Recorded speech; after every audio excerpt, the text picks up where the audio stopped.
वकीलों से पंगा लेना अब पड़ने वाला है सभी लोगों के ऊपर भारी।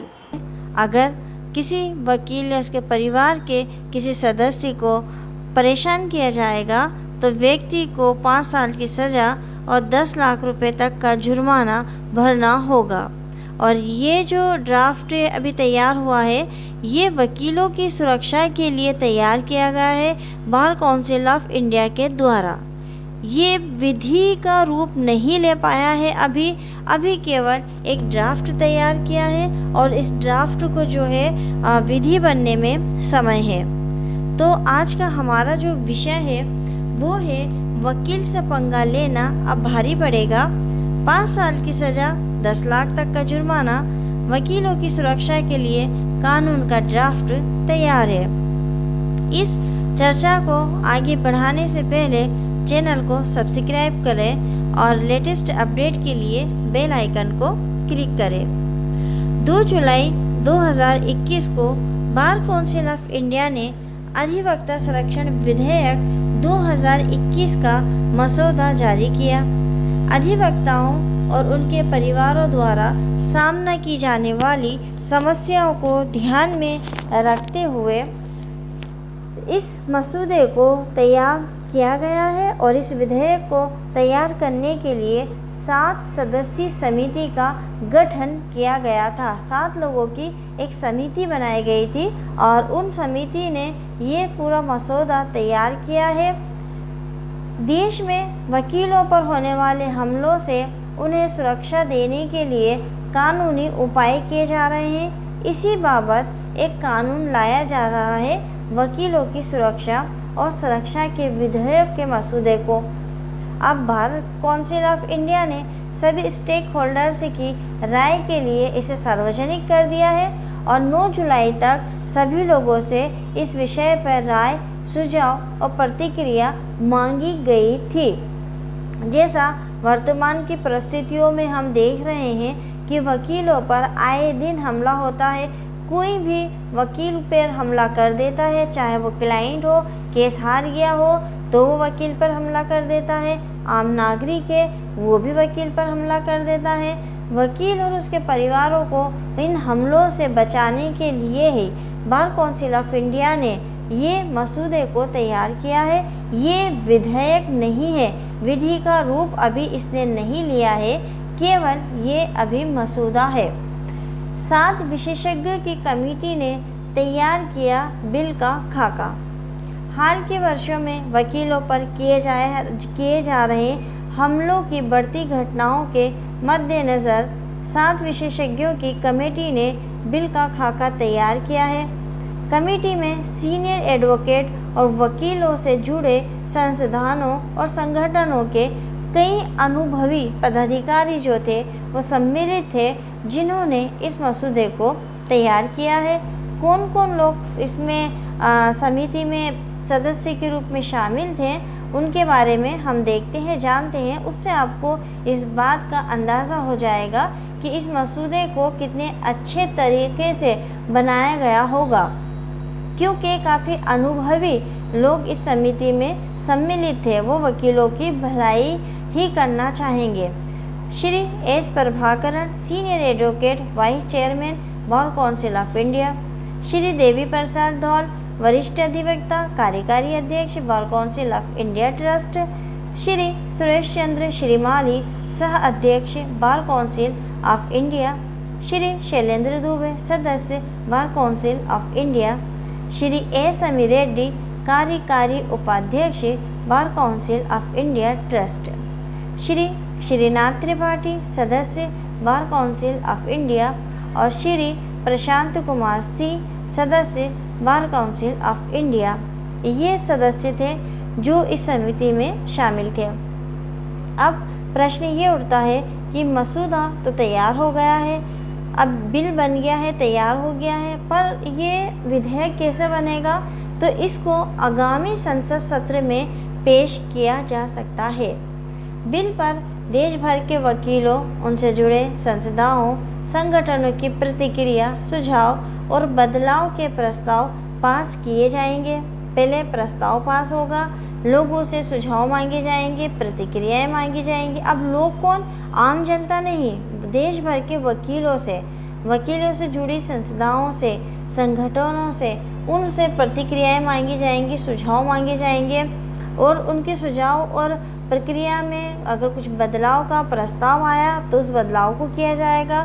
काउंसिल जो है बार काउंसिल ऑफ इंडिया बिल के मसूदे में समुचित बदलाव के बाद इसे विधि और न्याय मंत्रालय के पास भेजेगा, फिर इसे संसद के पटल पर रखा जाएगा।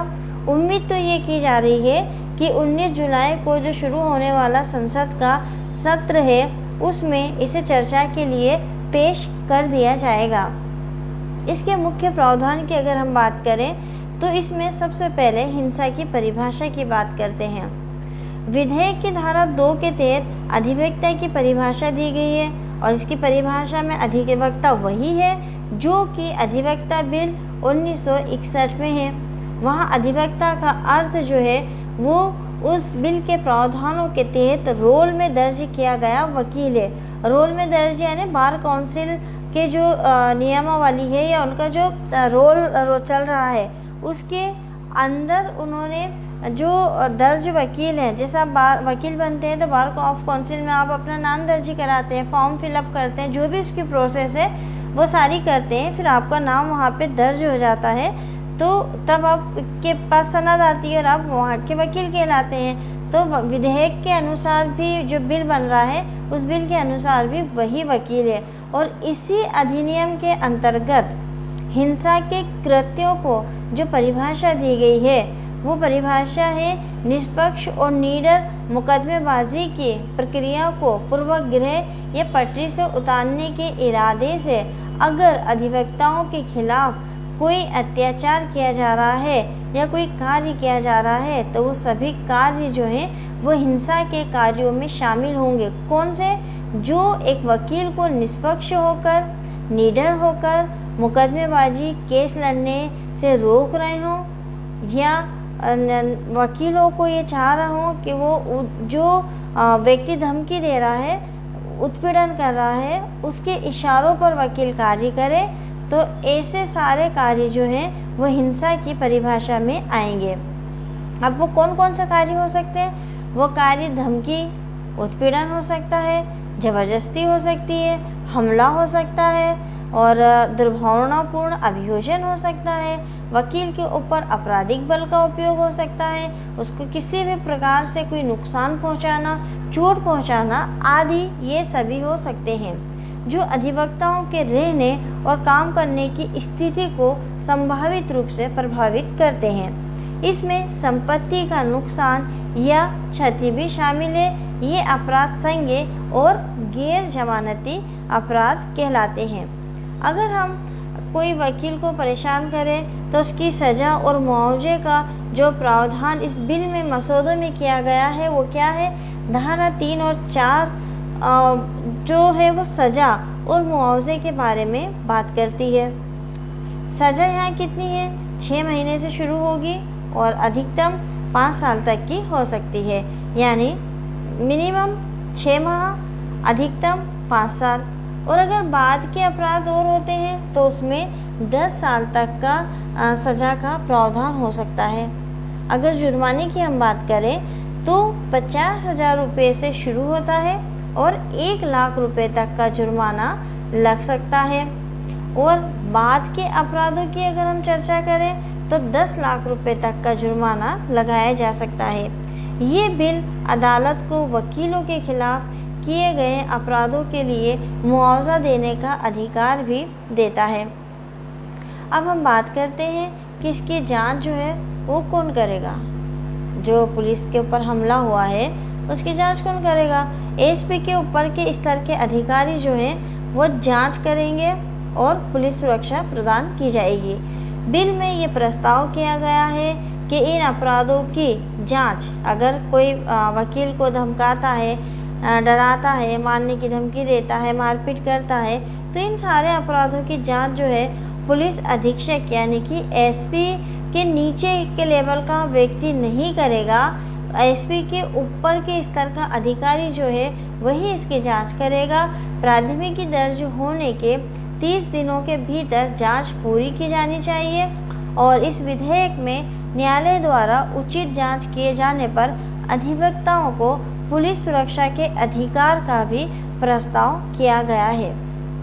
अब यहाँ बनेगी एक निवारण समिति। इस विधेयक में अगला महत्वपूर्ण प्रावधान एक निवारण समिति के गठन का है। अधिवक्ताओं और बार एसोसिएशनों की शिकायतों के निवारण के लिए प्रत्येक स्तर पर यानी जिला स्तर पर, उच्च न्यायालय स्तर पर, सर्वोच्च न्यायालय स्तर पर 3 सदस्यीय समिति प्रदान की गई है। इस समिति का मुखिया उस स्तर की न्यायपालिका का प्रमुख होता है, जैसे जिला स्तर के जिला न्यायाधीश, उच्च न्यायालय स्तर के लिए मुख्य न्यायाधीश या उनके द्वारा नामित कोई भी जज और सर्वोच्च न्यायालय के स्तर के लिए CJI या उनके द्वारा नामित कोई भी जज। शेष 2 सदस्यों की नियुक्ति संबंधित बार काउंसिल द्वारा नामांकन द्वारा की जानी चाहिए या की जाएगी। बार काउंसिल के अध्यक्ष निवारण समिति की बैठकों में विशेष आमंत्रित व्यक्ति होंगे। वादों के विरुद्ध संरक्षण। एक ऐसे वकील के विरुद्ध कोई मुकदमा नहीं चलाया जाएगा जो सद्भावपूर्वक कार्य कर रहा हो। अधिवक्ताओं और उनके मुवक्किलों के बीच संचार का सम्मान किया जाना चाहिए और गोपनीयता की रक्षा की जानी चाहिए। अधिवक्ता को गिरफ्तार नहीं किया जा सकता। इस मसूदे के धारा 11 में ये प्रावधान है कि कोई भी पुलिस अधिकारी मुख्य न्यायिक मजिस्ट्रेट के विशिष्ट आदेश के बिना किसी वकील को गिरफ्तार नहीं करेगा और या किसी वकील के खिलाफ मामले की जांच नहीं करेगा। जब किसी व्यक्ति द्वारा किसी पुलिस थाने के प्रभारी अधिकारी को किसी अपराध की सूचना दी जाती है तो पुलिस अधिकारी ऐसे अधिकारी द्वारा रखी जाने वाली पुस्तक में सूचना के सार को लिखेगा और उसे मुख्य न्यायिक मजिस्ट्रेट को संदर्भित करेगा। अन्य संबंधित सामग्री के साथ जानकारी जितनी भी होगी वह निकटतम मुख्य न्यायिक मजिस्ट्रेट को जो मामले की प्रारंभिक जांच करेगा और संबंधित मुख्य न्यायिक मजिस्ट्रेट अधिवक्ता को नोटिस जारी करेगा और उसे या उसके वकील या प्रतिनिधि को सुनवाई का अवसर देगा। सुनवाई के बाद अगर CJM को पता चलता है कि एडवोकेट के आधिकारिक कर्तव्यों के निर्वहन से उत्पन्न कुछ दुर्भावनापूर्ण कारणों से एडवोकेट के खिलाफ FIR दर्ज की गई है तो CJM एडवोकेट को जमानत दे देगा। अगर हम इस मसूदे में सामाजिक सुरक्षा की बात करें तो बिल में एक बड़ा प्रावधान सामाजिक सुरक्षा का है। बिल का प्रस्ताव है कि राज्य और केंद्र सरकार को प्राकृतिक आपदाओं या महामारी जैसे परिस्थितियों के अनुसार अभी कोरोना हुआ था, कोरोना में बहुत सारे वकीलों को डेथ हो गई थी, मौत हो गई थी उनकी। तो ऐसी कोई भी प्राकृतिक आपदा या महामारी ऐसी अप्रत्याशित परिस्थितियों में जिसकी आप कल्पना नहीं कर सकते कि ऐसी कोई घटना घट सकती है, देश के सभी जरूरतमंद अधिवक्ताओं को वित्तीय सहायता प्रदान करने के प्रावधान करने होंगे। हर महीने कम से कम 15,000 रुपये उनको प्रदान किए जाएं। तो मित्रों, आज की वीडियो में हमने ये अच्छे से समझा है कि जो वकीलों की हिफाजत के लिए मसौदा ड्राफ्ट तैयार किया गया है वो क्या था, और अब आप समझ गए होंगे कि वकीलों से पंगा लेना भारी पड़ने वाला है। अगर वकीलों से पंगा लिया तो अधिकतम 5 साल की सजा और 10 लाख रुपए तक का जुर्माना जो है वो हो सकता है। अगर बार काउंसिल ऑफ इंडिया के इस तैयार किए गए ड्राफ्ट के ऊपर विधि का निर्माण हो जाता है तो। और आइला टॉक्स चैनल ये आशा करता है कि आपके लिए सभी वीडियो उपयोगी होंगे। इसी उम्मीद और आशा के साथ आपसे इजाज़त लेते हैं, परंतु उसके पहले चैनल को सब्सक्राइब कर दें, बेल आइकन को क्लिक कर दें, लाइक तो कर ही दिया करें और साथ ही साथ अगर पॉसिबल हो सके तो कमेंट से कर दीजिए। अधिक से अधिक अपने मित्रों के साथ वीडियो को शेयर करिए। मिलते हैं बहुत ही जल्द एक नए विषय के साथ। तब तक के लिए शुक्रिया, धन्यवाद।